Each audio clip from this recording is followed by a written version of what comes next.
Hello नमस्कार, जय हिंद। फिर से एक बार स्वागत है आपके अपने चैनल अखिलेश स्टडी सेंटर में। तो साथियों, आज इस वीडियो में आप लोग को क्लास 10th के मैथ के जो टॉपिक है वज्र गुणन विधि, उनको आज हम इस वीडियो में कवर करेंगे।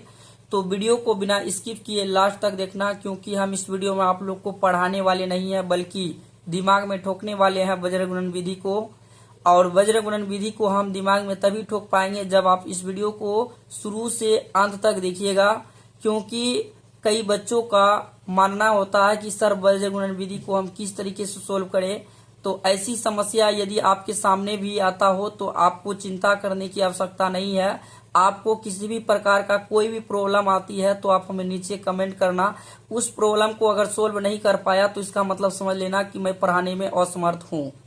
ठीक है, तो आप बिना स्किप किए लास्ट तक देखिए, तो मैं आपको जो है सारा का सारा कंसेप्ट आपका दिमाग में हम ठोकने वाले हैं। तो आइए सबसे पहले हम आप लोग को कुछ शर्त बताते हैं वज्र गुणन विधि का। जो शर्त अगर हम जान लेते हैं, यदि इस शर्त को जानेंगे तो फिर हम क्वेश्चन को सोल्व करने में सफल हो जाएंगे, यानी कामयाबी हो जाएंगे। तो चलिए मैं आप लोग को बुक में कुछ शर्त बताता हूं। यदि इन सभी शर्तों को ध्यान में रखते हैं तो आप दुनिया का कोई भी क्वेश्चन को वज्र गुणन विधि से सोल्व कर पाएंगे। क्योंकि बुक में जो एनसीईआरटी का बुक है वो आपको पेज नंबर 66 में मिल जाएगा और उसमें कुछ शर्त दिया गया है। यहाँ पे देख लीजिए, A1/A2 बराबर नहीं है B1/B2, इसको हम लोग बोलते हैं आदित्य हल। A1/A2 बराबर B1/B2 बराबर C1/C2, यानी सभी का मान बराबर रहेगा तो उसको हम लोग बोलेंगे अनेक हल। और परिमित रूप से क्या बोलेंगे? अनेक हल बोलेंगे। और दूसरा शर्त क्या है? A1/A2 बराबर B1/B2 बराबर नहीं है C1/C2 के, तो इसको हम लोग बोलेंगे कोई हल नहीं है। समीकरण युग्म का क्या होगा? कोई हल नहीं होगा। चूंकि हमारी जो बुक में दिया गया है कि अद्वितीय हल की स्थिति में उसे वज्र गुणन विधि से सोल्व कीजिए। अद्वितीय हल बोलेगा तो अद्वितीय हल की स्थिति में हम उसे वज्र गुणन विधि से सोल्व करेंगे। ठीक ना। अद्वितीय हल अगर बोलेगा तो इस वाले नियम का वो फॉलो करेगा। इस वाला नियम का फॉलो कैसे करेगा कि A1 और A2 का मान जो है बराबर नहीं होगा B1 और B2 का, यानी किसी का मान जब बराबर नहीं होगा तब हम अद्वितीय हल कहेंगे उसको, और उसे हम वज्र गुणन विधि की स्थिति में सोल्व करेंगे। तो ये हमारे पास 3 शर्त थी। अगर इन तीनों शर्त को जान लेते हैं तो फिर जो है आप अच्छी तरीके से आप सोल्व कर पाएंगे। और मैं आप लोग को वज्र गुणन विधि का एक सूत्र बताऊंगा। चूंकि हमारे पास वज्र गुणन विधि को सोल्व करने के लिए 2 तरीके होते हैं। चलो दोनों तरीका में से हम कोई भी तरीका से आंसर इसका निकाल सकते हैं, लेकिन हम आप लोग को बुक में वज्र गुणन विधि का एक सूत्र भी दिखा देना चाहेंगे, जो हमारे पास इस प्रकार है। हमारे पास में वज्र गुणन विधि का जो सूत्र है, फॉर्मूला है, कुछ इस प्रकार है। x बराबर सूत्र होता है BC माइनस BC बटे में AB माइनस AB, उसके बाद 12-21 जोड़ दीजिए, नीचे में भी 12-21 जोड़ दीजिए। ये तो x का सूत्र हो गया। आप इसका y बराबर सूत्र यहाँ पर हम दिखा रहे हैं आपको। ये हमारा y बराबर सूत्र हो जाएगा। ये आप यहाँ पर देख सकते हैं, y बराबर CA माइनस CA बटे में AB माइनस AB, और यहाँ पे लिख दिया है 1 2 2 1 1 2 2 1। ये आप ट्रिक के माध्यम से याद रख सकते हैं। तो चलिए अब मैं आप लोग को जो है इस क्वेश्चन को सोल्व करके बताता हूं कि इसको हम किस तरीके से सोल्व कर सकते हैं। क्योंकि हमको बुक में कुछ क्वेश्चन दिया गया है और हमें बोला गया है कि उसे वज्र गुणन विधि से सोल्व कीजिए। हम आपको दिखा देना चाहेंगे। ये जो हमने प्रश्न लिया है एक्सरसाइज 3.5 का, यहाँ पे देख सकते हैं 3.5 का पहला प्रश्न का सेकेंड प्रश्न लिया है। बुक में कहा गया है निम्न रैखिक समीकरणों के युग्मों में से किसका एक अद्वितीय हल है, किसका कोई हल नहीं है, या किसके लिए अपरिमित रूप से अनेक हल है। अद्वितीय हल की स्थिति में उसे वज्र गुणन विधि से ज्ञात कीजिए। नोटिस कीजिए, अद्वितीय हल की स्थिति में ज्ञात करने बोलता है वज्र गुणन विधि से। तो हमारे पास ये जो समीकरण दिया गया, ये समीकरण आप बताना है क्या है। ये समीकरण को जब तक हम सोल्व नहीं करेंगे तब तक तो हम जान नहीं पाएंगे कि ये अद्वितीय हल है या अनेक हल है या कोई हल नहीं है। ये तीनों में से क्या है, इसको हम तभी जान पाएंगे जब हम इसमें कंडीशन अप्लाई करेंगे। तो चलिए हम सबसे पहले इसको सोल्व करते हैं। सोल्व करने के लिए हम सबसे पहले यहाँ हल लिखेंगे। यहाँ हमने हल लिख दिया है। अब यहाँ पे हम लिखेंगे एक बार समीकरण को ही देख कर लिख लेते हैं। 2x प्लस वाई, प्लस का इस तरफ आ जाएगा तो माइनस का, इक्वल में 0, समीकरण 1 का नाम दे देंगे। ठीक, अब हम क्या करेंगे, इसको भी 0 यानी 0 के बराबर करना है, तो लिखेंगे 3x प्लस में 2y, प्लस का इस तरफ आएगा तो माइनस में, इक्वल में 0, समीकरण 2। अब देखिए पहला जो समीकरण है उसमें क्या क्या चीजों का मान दिया गया है। पहला समीकरण में a1 का मान है, ये b1 का मान है और ये c1 का मान है। दूसरा समीकरण में a2 का मान है, b2 का मान है और ये c2 का मान है। तो हम लिखेंगे a1 का मान हमारे पास होगा 2 और b1 का मान हमारे पास y के आगे कुछ नहीं है तो इसका मतलब 1 माना जाएगा। उसके बाद c1 का मान क्या है, c1 का मान माइनस का 5 है। उसके बाद a2 का मान हमारे पास क्या है, a2 का मान 3 है और b2 का मान क्या है, b2 का मान 2 है। c2 का मान क्या है, c2 का मान माइनस का 8 है। अब हम इसमें कंडीशन अप्लाई करेंगे। कंडीशन अप्लाई करने के बाद हमको पता चलेगा कि तीनों कंडीशन में से कौन सा कंडीशन है। तो हम कंडीशन अप्लाई करने के लिए हम लिखेंगे a1 बटे a2 बराबर b1 बटे b2 बराबर c1 बटे c2। ये हमने लिख दिया। आप देख लेते हैं a1 का मान हमारे पास क्या है, ये आप देख सकते हैं a1 का मान कितना है, 2 है। तो यहाँ लिख देंगे 2 बटे में a2 का मान देख लीजिए यहाँ पर कितना है, 3। तो यहाँ से हम देख कर लिख देंगे, इक्वल के सीधे इक्वल का चिन्ह लगाना है। b1 का मान देख लीजिए कितना है, 1। तो यहाँ हम 1 लिखेंगे। उसके बाद b2 का मान देख लीजिए कितना है, b2 का मान 2 है तो लिख देंगे 2, इक्वल के सीधे इक्वल। c1 का मान कितना है, माइनस का 5 बटे में c2 का मान कितना है, माइनस का 8। तो माइनस से माइनस हम कैंसिल कर देंगे तो यहाँ हमारे पास क्या रह जाएगा, 2/3 बराबर में 1/2 बराबर 5/8। आप यहाँ पे देख सकते हैं किसी का मान बराबर नहीं है। जब किसी का मान बराबर ना हो तो हम उसको अद्वितीय हल की श्रेणी में रख सकते हैं। तो बताइए यहाँ पे किसी का मान बराबर नहीं है तो हम यहाँ पर बराबर नहीं का चिन्ह लगा सकते हैं ना। तो उत्तर होगा बिल्कुल लगा सकते हैं, तो हम लगा दिए। अब हम यहाँ लिख सकते हैं समीकरण, दी गई समीकरण का अद्वितीय हल है।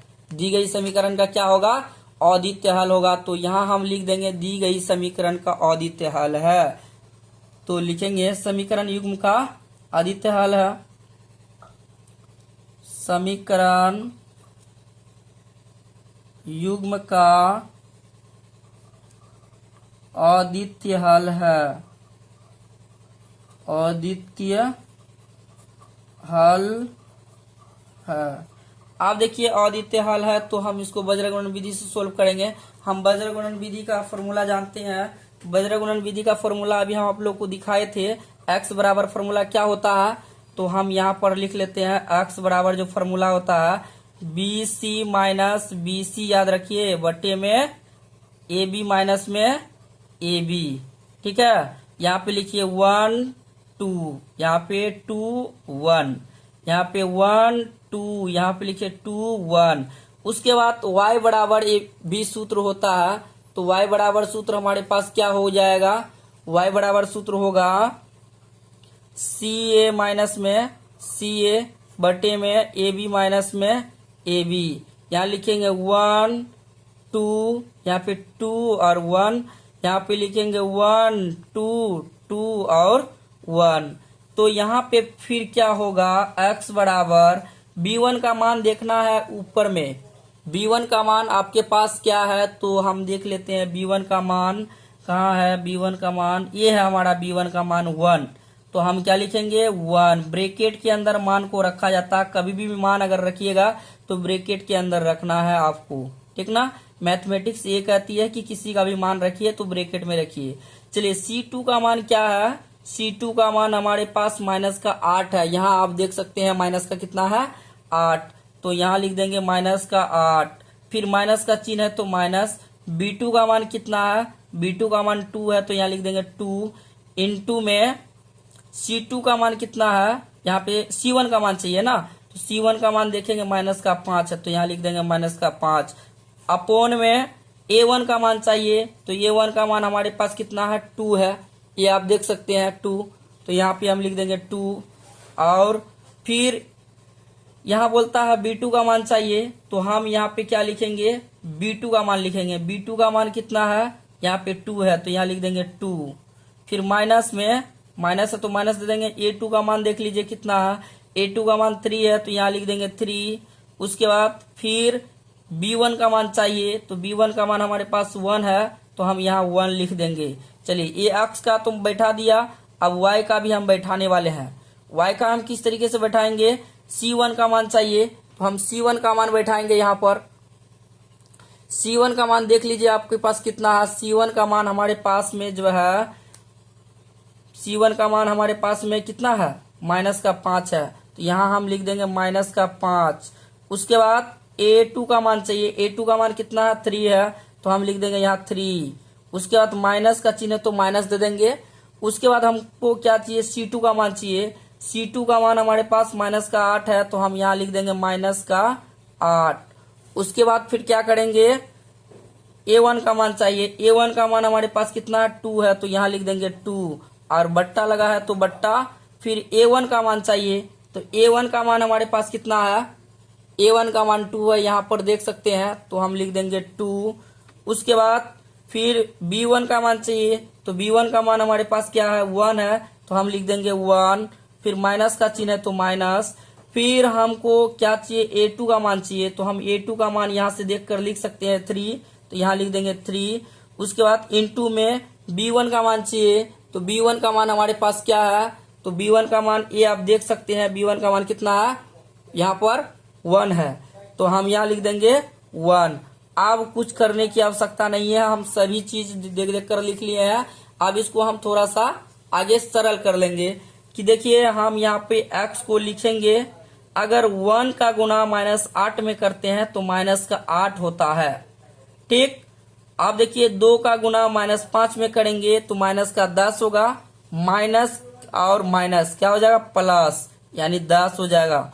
बट्टा लगा है तो बट्टा, 2 को 2 से गुना करेंगे तो 4, माइनस 3 को 1 से गुना करेंगे तो 3। उसके बाद फिर कोमा लगाएंगे, फिर लिखेंगे -5 का गुना 3 में करेंगे तो क्या होगा, -15 होगा, ठीक। उसके बाद -8 का गुना 2 में करेंगे तो -16, माइनस और माइनस क्या हो जाएगा, प्लस हो जाएगा 16। और बट्टा है तो बट्टा, फिर 2 को 1 से गुना करेंगे तो क्या होगा, 2 होगा, माइनस 3 को 1 से गुना करेंगे तो कितना होगा, 3 होगा। तो एक बार हम देख लेते हैं सभी चीज को कि हमने सही सही चीज बैठाया है या नहीं बैठाया है। तो यहाँ पर हम y वाला को देखेंगे पहले, ठीक है। A1 का मान हम देख सकते हैं, A1 का मान हमारे पास क्या है, A1 का मान चाहिए ना, तो A1 का मान हमारे पास 2 है, तो यहाँ पर हमने 2 लिख दिया है, देख लीजिए। फिर उसके बाद B2 का मान चाहिए, B2 का मान हमारे पास कितना है, 2 है, देखिए 2 है ना, तो यहाँ पे हम 2 ना लिखेंगे, ये बाय मिस्टेक हो गया था। क्वेश्चन को जब हम सोल्व करते हैं तो हमें पता चल जाता है कि क्वेश्चन हमारा सही जा रहा है या गलत, इससे हम पता कर लेते हैं। ये हमारा एक्सपीरियंस के कमाल है, एक्सपीरियंस के कमाल से हम पता कर लेते हैं, ठीक ना। तो चलिए अब हम इसको आगे सरल कर लेंगे। अब कहीं मेरा क्वेश्चन गलती नहीं है, अब हम इसको आगे सरल कर सकते हैं। तो 2 को 2 से गुना करेंगे तो यहाँ क्या होगा, 4 हो जाएगा। अब देखिए, 10 में से अगर 8 जाएगा तो कितना होगा, 2 होगा। 4 में से 3 जाएगा तो कितना बचेगा, 1 बचेगा। उसके बाद y बराबर 16 में से 15 को माइनस करेंगे तो 1, और 4 में से 3 जाएगा तो 1, 1/1 का मतलब 1, और x का मान कितना आ गया, 2, y का मान कितना आ गया, 1। तो इस तरीके से हम इन दोनों का आंसर, इस क्वेश्चन का आंसर निकाल सकते हैं। तो एक बार फिर आप लोग को रिकॉल करा देते हैं ताकि आपको जो है अच्छी तरीके से समझ में आ जाए। फिर भी इतना समझाने के बाद अगर नहीं समझ में आता है तो फिर आप हमें कमेंट कीजिएगा, मैं उस पर एक वीडियो पर्टिकुलर बना दूंगा ताकि फिर से आपको अच्छी तरीके से समझाकर दे सकूं। तो देखिए, यहाँ पर कुछ नहीं किए हैं। सबसे पहला काम होता है आपको समीकरण को 0 के बराबर में लाना। तो यहाँ पर हम 0 के बराबर में ला लिए। 0 के बराबर में लाने के बाद हम क्या करेंगे, A1, B1, C1 का मान पहले समीकरण से प्राप्त करेंगे, A2, B2, C2 का मान हम दूसरे समीकरण से प्राप्त करेंगे, जो कि हम यहाँ प्राप्त कर चुके हैं। अब यहाँ पे कंडीशन अप्लाई करना है, ई वाला कंडीशन सब में अप्लाई करना है। A1/A2 बराबर नहीं, A1/A2 बराबर B1/B2 बराबर C1/C2। अब यहाँ पर मान बैठा दिए, मान बैठाने के बाद हमको यहाँ पर पता चला कि किसी का मान बराबर नहीं है, तो समीकरण युग्म का अद्वितीय हल है, यहाँ लिख दिए। आप सूत्र में देख देख करके मान को बैठाया है, सूत्र में देख देख के मान को बैठाने के बाद हम क्या किए, 1 का गुना -8 में कर दिए तो -8 हुआ, फिर माइनस है तो माइनस दे देंगे, लेकिन 2 गुना 5 करेंगे तो माइनस का 10 होगा, माइनस और माइनस क्या हो जाएगा प्लस, इसलिए हम डायरेक्ट यहाँ पर प्लस कर दिए। आप क्या किए, 10 में से 8 को घटा दिए तो 2, 4 में से 3 जाएगा तो 1, यानी x बराबर कितना आ जाएगा, 2 आ जाएगा। ठीक, अब उसके बाद इधर वाला को भी हम मान बैठा दिए हैं देख देख करके। अब उसके बाद गुना कर दिए, 3 का गुना -5 में किए तो -15, फिर माइनस है तो माइनस, फिर -8 गुना 2 करेंगे तो माइनस प्लस हो जाएगा 16, और 2 को 2 से गुना करेंगे तो 4, माइनस 3 को 1 से गुना करेंगे तो 3। ठीक है, आप देखिए 16 में से 15 जाएगा तो 1, 4 में से 3 जाएगा तो 1, 1/1 का मतलब 1, x का मान 2 आ गया, y का मान 1 आ गया। यही हमें तो आंसर निकालना था, तो इस तरीके से हम इसका आंसर निकाल सकते हैं। ये वीडियो आप लोग को कैसा लगा, इसकी प्रतिक्रिया आप हमें कमेंट बॉक्स में जरूर देना। अगर आप लोग को कहीं समझने में प्रॉब्लम होती है या कहीं दिक्कत होती है तो आप हमें जरूर कमेंट करें, मैं उस पर एक वीडियो और क्रिएट करके दूंगा ताकि आपको अच्छी तरीके से समझ में आ जाए, क्योंकि हम इसमें एक्सप्लेन करके समझाने का प्रयास किए हैं, फिर भी आपको समझ में नहीं आती है तो आप हमें कमेंट कीजिएगा, उस पर एक वीडियो और बनाया जाएगा जिससे आपको समझ में आ जाए। तो समझने का मतलब क्या होता है कि देखिए, सिर्फ पढ़ाने से जो है समझ में नहीं आता, क्योंकि उसको समझना पड़ता है। यदि आपको नहीं समझ में आता है तो इसका मतलब समझ लीजिए कि मेरी गलती है। हम किस तरीके से पढ़ाते हैं जो आपको समझ में नहीं आता है, तो आपको कमेंट करने का एक हक बनता है, आप हमें कमेंट करके बताइए, तभी तो हम जान पाएंगे कि हमारा जो स्टूडेंट है उनको समझ में आया है या नहीं आया है। अगर समझ में आ गया हो तो हमारे लिए अच्छी बात होगी, समझ में नहीं आती हो तो इसके लिए मैं नहीं चाहूंगा कि हमारे बच्चे को समझ में ना आए। मैं तो ये चाहूंगा कि हमारे जितने भी वीडियो हैं उन सभी वीडियो को देखकर हमारा जितना भी बच्चा है वो समझ जाए। मैं इनके लिए भगवान से प्रार्थना करता हूँ कि हमारा बच्चा अच्छा पढ़ाई करे और अच्छे सफलता का पैर छुए, इसके लिए हम प्रार्थना करते हैं। तो हम इस वीडियो को यहीं पे समाप्त करते हैं, मिलते हैं एक नई वीडियो में नए टॉपिक के साथ, तब तक के लिए थैंक यू।